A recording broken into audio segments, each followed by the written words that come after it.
आज की सबसे बड़ी खबर देश के उस युवा वर्ग से जुड़ी है जो अपनी परीक्षाओं की शुचिता और हक के लिए सड़कों से लेकर सोशल मीडिया तक संघर्ष कर रहा है। नीट परीक्षा महाघोटाले और सीबीएसई पोर्टल में गड़बड़ी को लेकर जहां छात्रों का गुस्सा फूट पड़ा है, वहीं दूसरी तरफ सरकार की नाकामियों पर सवाल उठाने वाले युवाओं को बदनाम करने के लिए एक बड़ा प्रोपेगेंडा रचा जा रहा है। क्या है इस आंदोलन और कॉकरोच जनता पार्टी के नाम पर फैलाए जा रहे झूठ की पूरी हकीकत? आइए जानते हैं इस विस्तृत रिपोर्ट में। युवाओं की आवाज और बदनामी की राजनीति, देश के छात्रों का ऐतिहासिक आंदोलन। देश के कोने कोने से इस वक्त एक ही गूंज सुनाई दे रही है और वो गूंज है देश के करोड़ों युवाओं के भविष्य की। देश की राजधानी से लेकर राज्यों की सड़कों तक लाखों छात्र और युवा इस वक्त एक ऐतिहासिक लड़ाई लड़ रहे हैं। ये लड़ाई किसी राजनीतिक दल को सत्ता में बिठाने या गिराने की नहीं है, बल्कि ये लड़ाई है देश की चरमराती शिक्षा व्यवस्था को बचाने की, नीट जैसी परीक्षाओं में हुए महाघोटाले के खिलाफ न्याय पाने की और अपनी डिग्रियों की शुचिता को बरकरार रखने की। लेकिन इस देश का सबसे बड़ा दुर्भाग्य देखिए कि जब भी देश का युवा अपने हक, रोजगार और निष्पक्ष परीक्षाओं के लिए सड़कों पर उतरता है तो सत्ता के गलियारों में बैठे हुक्मरानों को उनकी तकलीफ नहीं दिखाई देती।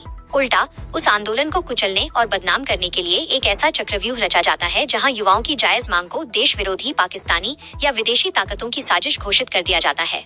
इस वक्त देश की राजनीति में एक अभूतपूर्व उबाल आ चुका है। एक तरफ जहां तेलंगाना के हैदराबाद, असम के गुवाहाटी और राजस्थान के जयपुर जैसे बड़े राज्यों की सड़कों पर युवाओं और छात्रों का भारी हुजूम उमड़ पड़ा है, वहीं दूसरी तरफ डिजिटल दुनिया यानी सोशल मीडिया पर भी सरकार की नीतियों के खिलाफ एक बहुत बड़ा आंदोलन खड़ा हो गया है।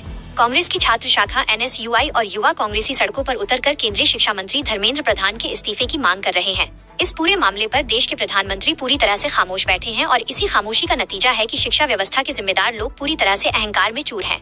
वे छात्रों और विपक्ष के जायज सवालों का जवाब देने के बजाय इस पूरे आंदोलन को ही पूरी तरह से खारिज करने की कोशिशों में जुटे हुए हैं।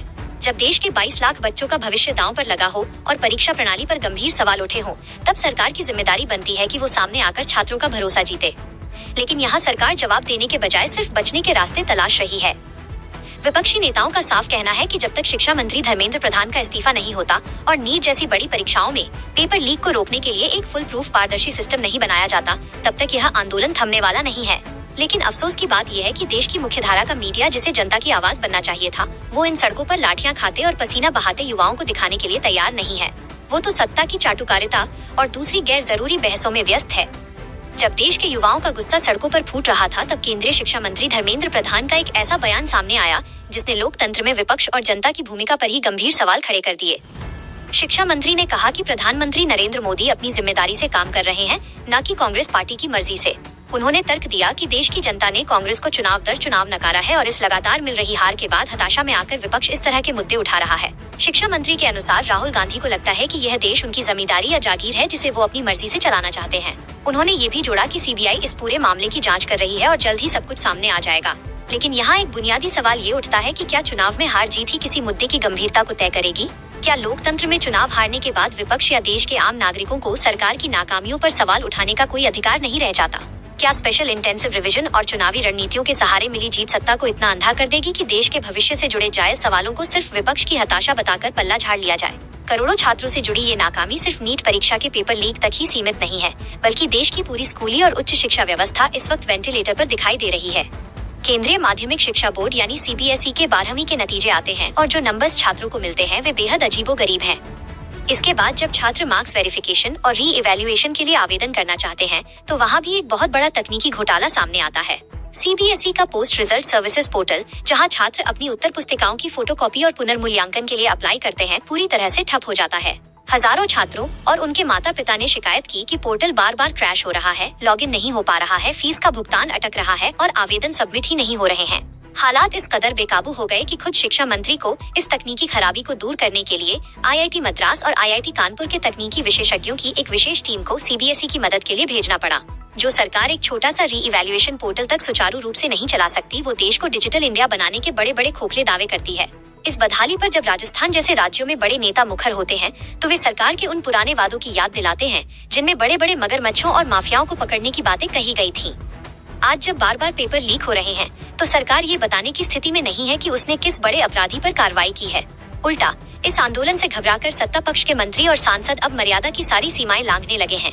केंद्रीय मंत्रियों द्वारा लोकसभा में विपक्ष के नेता को देश का शत्रु यानी दुश्मन तक करार दिया जा रहा है। सत्ता पक्ष का तर्क है कि देश के प्रधानमंत्री और गृह मंत्री के खिलाफ बोलना है, लेकिन क्या लोकतांत्रिक तरीके से सत्याग्रह करना और छात्रों की आवाज उठाना अब देशद्रोह और शत्रुता का पैमाना बन चुका है? अंग्रेजों के खिलाफ जिस सत्याग्रह को इस देश की सबसे बड़ी ताकत माना गया, आज उसी आंदोलन को देश विरोधी घोषित करने की ये कौन सी नई राजनीतिक सोच पैदा हो गई है। सड़कों पर चल रहे इस आंदोलन के समानांतर डिजिटल दुनिया यानी सोशल मीडिया पर भी युवाओं का एक जबरदस्त गुस्सा देखने को मिला। इंस्टाग्राम पर कॉकरोच जनता पार्टी नाम से एक ऑनलाइन मूवमेंट शुरू हुआ, जिससे देखते ही देखते करीब 2 करोड़ युवा जुड़ गए। ये डिजिटल आंदोलन पूरी तरह से अहिंसक था और मीम्स व व्यंग्य के जरिए सरकार की जनविरोधी नीतियों पर तीखे सवाल उठा रहा था। लेकिन इस आंदोलन की अभूतपूर्व लोकप्रियता से घबराकर पहले ट्विटर पर इनके हैंडल को सस्पेंड करवा दिया गया और बाद में इनके इंस्टाग्राम अकाउंट को भी हैक कर लिया गया, ताकि युवाओं की इस डिजिटल आवाज को परवान चढ़ने से पहले ही हमेशा के लिए दफन कर दिया जाए। इस ऑनलाइन आंदोलन को कुचलने के लिए सिर्फ तकनीकी हथकंडे ही नहीं अपनाए गए, बल्कि इस पूरे मूवमेंट को बदनाम करने के लिए कई नामचीन चेहरों को भी मैदान में उतारा गया। कभी भ्रष्टाचार के खिलाफ बड़े बड़े आंदोलनों का चेहरा रहे और कविताएं पढ़ने वाले लोग भी सत्ता के प्रभाव में आकर इन युवाओं को गंदगी में रहने वाले त्याज्य जीव और व्यवस्था का नाश करने वाले कॉकरोच कहने लगे। एक कवि जिसे समाज की आत्मा माना जाता है, वो सत्ता की मलाई और राजनीतिक पदों की भूख में इस कदर अंधा हो गया कि उसने युवाओं के दमन के लिए हित छिड़कने जैसी हिंसक बातें कह डाली। इस बदनामी के खेल को एक कदम और आगे बढ़ाते हुए इसे अंतर्राष्ट्रीय साजिश का रूप देने की कोशिश की गई। केंद्रीय संसदीय कार्य मंत्री ने बाकायदा बयान जारी कर कहा कि वे उन लोगों पर दया करते हैं जो सोशल मीडिया पर पाकिस्तान और जॉर्ज सोरोस गैंग के सहारे अपने फॉलोअर्स बढ़ा रहे हैं।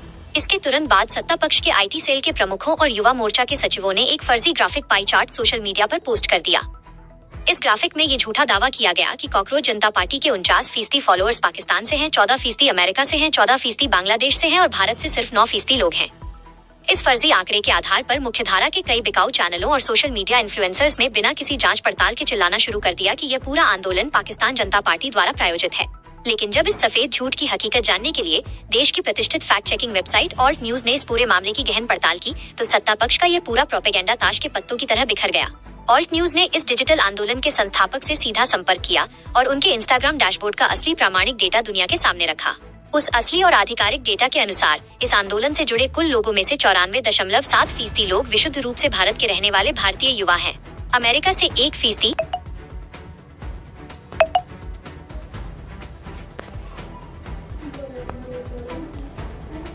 यूनाइटेड किंगडम से 0.7%, कनाडा से 0.6% और UAE जैसे देशों से मात्र 0.6% लोग शामिल हैं। यानी जिस आंदोलन में 94% से ज्यादा भारत के अपने मूल निवासी छात्र और युवा शामिल हैं, उसे सिर्फ अपनी प्रशासनिक विफलताओं और घोटालों को छुपाने के लिए सरकार और उसके मंत्रियों द्वारा पाकिस्तानी घोषित कर दिया गया। यह इस देश के युवाओं का सबसे बड़ा अपमान है। आंदोलन के संस्थापकों ने भी सरकार को खुली चुनौती देते हुए कहा कि जब आप हमारा अकाउंट हैक करने में असफल रहे, तो आपने देश के 94% देशभक्त युवाओं को पाकिस्तानी कहना शुरू कर दिया। इस पूरी क्रोनोलॉजी से ये साफ हो जाता है कि सत्ता में बैठे लोगों के पास कभी भी तर्कों और तथ्यों पर संवाद करने का साहस नहीं होता। जब भी उनके पास युवाओं के रोजगार, शिक्षा और परीक्षाओं के सुरक्षित संचालन का कोई जवाब नहीं होता, तो वे झूठ बोलो, बार बार झूठ बोलो और लगातार झूठ बोलो की रणनीति पर काम करने लगते हैं। वे देश के युवाओं को बुनियादी मुद्दों से भटकाकर धर्म और नफरत की राजनीति में धकेलना चाहते हैं। लेकिन देश का युवा अब जाग चुका है। वो इंटरनेट ब्लॉक करने, अकाउंट हैक करने या फर्जी नैरेटिव गढ़ने की इस कायरतापूर्ण राजनीति को पूरी तरह समझ चुका है और अपने हक की लड़ाई को अंतिम सांस तक लड़ने के लिए प्रतिबद्ध है।